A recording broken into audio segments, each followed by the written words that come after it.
सांप, ये नाम सुनकर भी कितना खतरनाक लगता है ना।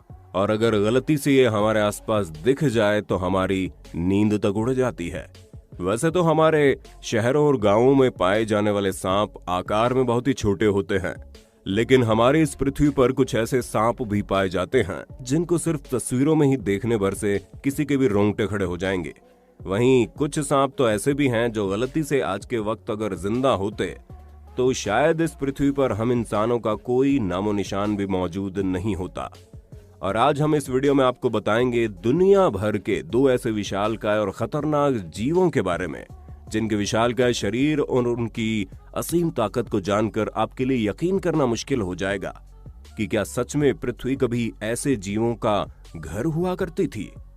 लेकिन अगर आप हमारे चैनल पर नए हैं और अब तक आपने हमारे चैनल को सब्सक्राइब नहीं किया है तो जल्दी से हमारे चैनल को सब्सक्राइब करके बेल आइकन को ऑन कर देना, क्योंकि हम ऐसे ही इंफॉर्मेटिव वीडियोस आपके लिए लाते रहते हैं। भले ही दुनिया का सबसे बड़ा सांप सुनते ही हमारे मन में एनाकोंडा की तस्वीर आ जाती है, एक ऐसा विशालकाय सांप जिसका तांडव हम सभी ने फिल्म एनाकोंडा में बहुत अच्छी तरह से देखा है। और वहीं दूसरी तरफ वर्तमान दुनिया का सबसे बड़ा मगरमच्छ लोलांग। लेकिन आपको जानकर हैरानी होगी कि पृथ्वी पर एक समय एक ऐसा सांप और मगरमच्छ की प्रजाति मौजूद थी जिसके सामने एनाकोंडा जैसे विशालकाय सांप या फिर लोलांग जैसा विशालकाय मगरमच्छ भी बच्चे जैसा लगता था। हम बात कर रहे हैं सांपों की अब तक की सबसे बड़ी प्रजाति टाइटेनोबोआ की और मगरमच्छ की अब तक की सबसे बड़ी प्रजाति क्रोनोसोरस की। एक वक्त था जब पानी हो या फिर जमीन, पृथ्वी पर मौजूद हर इलाके में इन्हीं 2 खतरनाक जीवों का आतंक था। दुनिया के हर जीव इन 2 खतरनाक जीवों से डरते थे। ऐसे में सवाल उठना लाजमी है कि अगर गलती से भी ये जीव अब तक जीवित रहते तो क्या पृथ्वी पर हम इंसानों का कोई वजूद बच पाता? क्या हम इंसान इन 2 खतरनाक दानवों के बीच अपनी जिंदगी को बचा पाते? तो चलिए देखते हैं क्या होता अगर ये आज भी जिंदा होते। सबसे पहले बात करते हैं टाइटेनोबोआ की, जो आज से करीब 600 लाख साल पहले पृथ्वी पर रहा करते थे, जिन्होंने हमारी पृथ्वी पर करीब 1 करोड़ सालों तक अकेले राज किया है। यानी कि लगभग 1 करोड़ सालों तक हमारी पृथ्वी पर टाइटेनोबोआ से बड़ा और अधिक मजबूत कोई जीव ही नहीं था। टाइटेनोबोआ का आकार 45 फीट से ज्यादा और वजन 2 टन के बराबर होता था। अब आप सोच सकते हैं कि इतना भारी भरकम वजन वाले शरीर के साथ यह खतरनाक सांप कितना भयंकर दिखता होगा।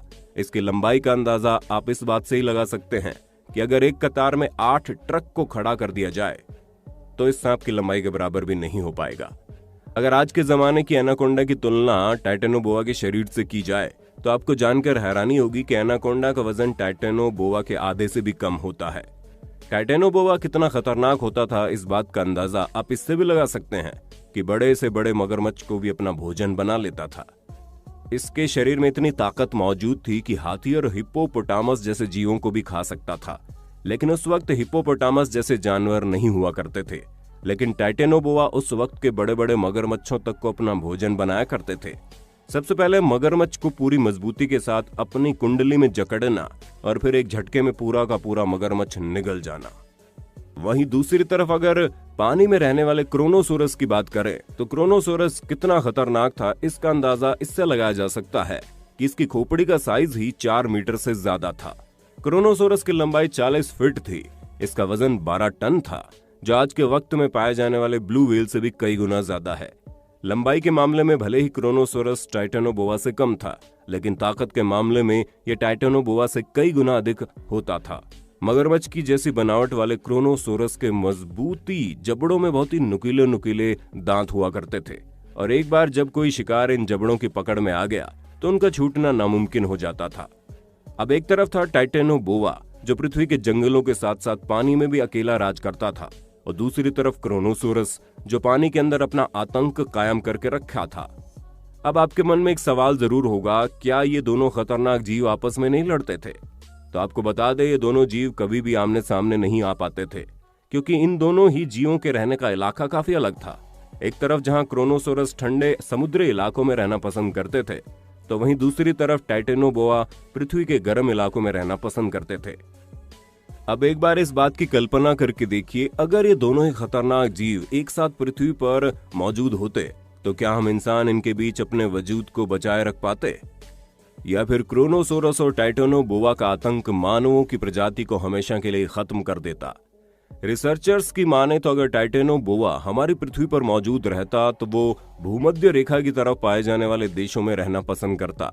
मतलब कि ये सांप कोलंबिया और उसके आसपास के देशों में के इलाकों में आज के दौर में वर्तमान में वहां का मौसम ही तो वहां पर रहने वाले लोगों को टाइटेनोबोआ के आसपास बिजली के तारों का घेरा बनाना पड़ता ताकि टाइटेनोबोआ उनके घरों के आसपास ना आ पाए।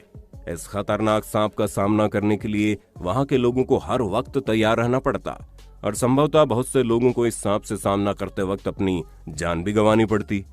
अगर टाइटेनोबोआ आज के वक्त भी जिंदा रहता तो खाना से लेकर जंगल तक, पानी से लेकर हवा तक हर चीज बुरी तरह से प्रभावित होती। हम कभी भी जंगल का राजा शेर को नहीं कह पाते, उसकी जगह टाइटेनोबोआ का जिक्र होता। इतना बड़ा होने के बावजूद टाइटेनोबोआ जंगल में पाए जाने वाले अधिकतर जीवों को खाकर खत्म कर देता। आज के समय में पाए जाने वाले बहुत से जीव विलुप्त होने के कगार पर आ जाते। टाइटेनोबोआ धीरे धीरे करके जंगल के सारे जीवों को खाकर खत्म कर देता है। एक एक करके सारे जंगलों को खाली होने के बाद अब जंगल में कुछ नहीं बचता तो इंसानी बस्तियों की तरफ निकल पड़ता। इंसानी बस्तियों में पहुंचने के बाद टाइटेनोबोआ सबसे पहले ग्रामीण लोगों को और उन जानवरों को अपना आहार बनाता जो वहां मौजूद होते। जब गांव पूरी तरह से खत्म हो जाता तब इंसानों के बसाए शहरों की तरफ मुड़ जाते। सबसे पहले एक इंसान और फिर पूरा का पूरा परिवार। टाइटेनोबोआ धीरे धीरे पूरे शहर को अपनी चपेट में लेने लगता और अब टाइटेनोबोआ का टकराव होता कुदरत के सबसे खतरनाक क्रिएशन से, यानी कि हम इंसानों से। भले ही आप सुनने में थोड़ा अजीब महसूस करेंगे, लेकिन इंसानों से बेरहम जीव इस पृथ्वी पर कोई भी नहीं है। शुरुआत में भले ही टाइटेनोबोआ हम इंसानों के ऊपर हावी हो जाते, लेकिन समय के साथ साथ हम इंसान टाइटेनोबोआ से लड़ना भी सीख जाते और हो सकता है हम इंसान इस भयंकर बड़े सांप को पकड़कर चिड़ियाघर के शोकेश में रखकर ऐसा ही पैसा कमाना शुरू कर देते जैसा आज करते हैं। यहां तक कि टाइटेनोबोआ के रंगीन चमड़ों का गोरख धंधा भी शुरू हो जाता। उधर जंगली इलाकों में टाइटेनोबोआ से बचने के लिए बड़े बड़े जानवर ठंडे इलाकों की तरफ भागने लगते।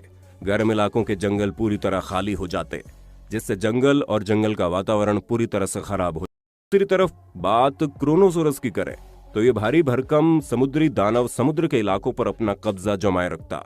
ब्लू व्हेल और शार्क जैसी बड़ी से बड़ी मछलियां भी क्रोनोसोरस से बचने के लिए एक जगह से दूसरी जगह भागती फिरती। दुनिया भर के मछुआरे समुद्र में जाने से डरने लगते, जिसकी वजह से हर देश का इकोनॉमी बहुत ही बुरे तरीके से प्रभावित होता।